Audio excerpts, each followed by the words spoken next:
laakiin dhibaatada ay haysataa waxay tahay inaanan nin dambe la sheekaysan raggii oo dhan aan ka aamin baxay qof kasta oo bartaan waxaan u haystaa inuu yahay kii waanan lamana hadlo ma jawaabo waxaan u haystaa inuu ninkii kii yahay qaali xidig oo ku salaamaya waxaan salaamayaa daawadayaasha magacaygu waa barwaaqo waxaan deganahay Hargeysa gaar ahaan idaacada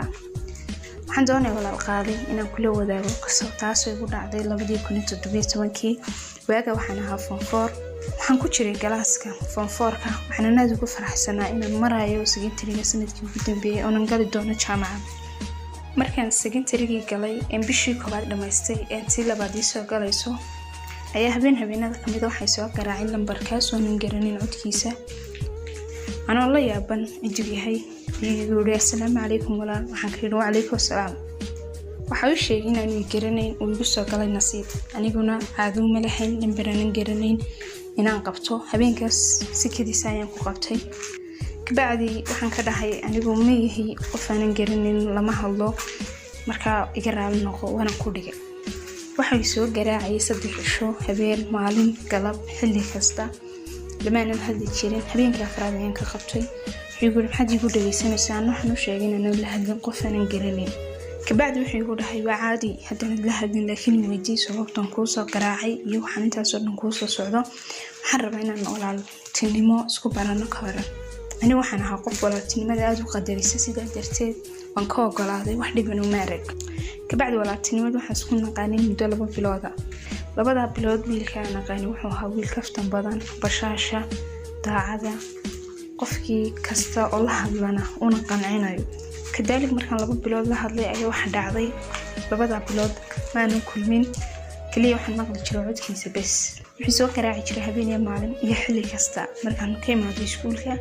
12ka sidoo kale wixii soo qaraaci jiray 4 markaan sii tagayo sidoo kale wixii soo qaraaci jiray markaan ka imaado maghribka لكن لبدا بلود ما نرك عندما سارين ولا تنمى بس أنا قد حيزي هبين أيام قان صدي إن الله كلمه يسوعي وحيقول ده هاي وحرب هبين تنبه أنا نسرقنا كورن حن كده هواي هاي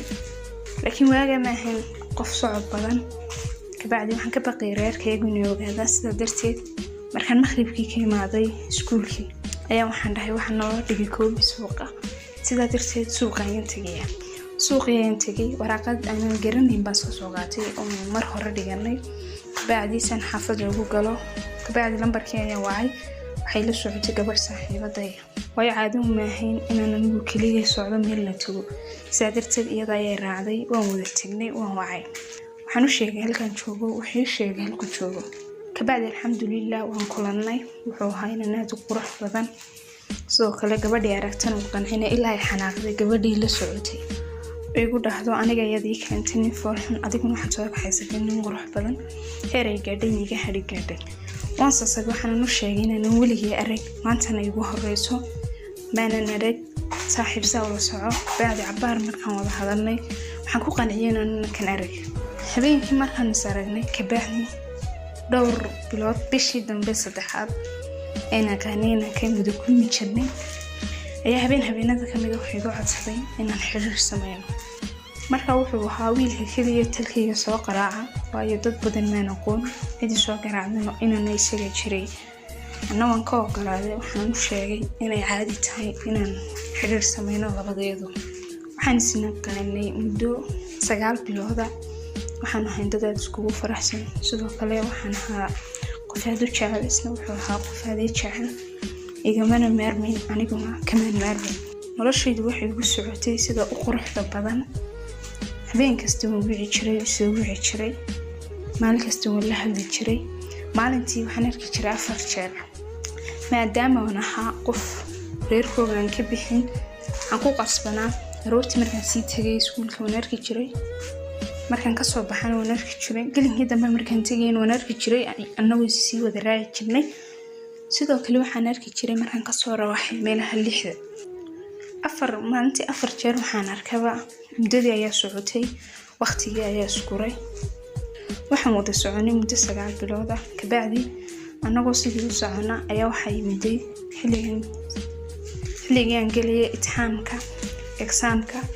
kaasoo ah GC-ga markaan GC-ga galayay waxaan qof aad u faraxsan wuxuu ahaa qof keena iskuulka aan ku galay igana qaada markaan soo baxo waxaan aad ugu faraxsanaa inaan haysto jacaylkayga oo maalin kastana indhahayga qabanayaan isaga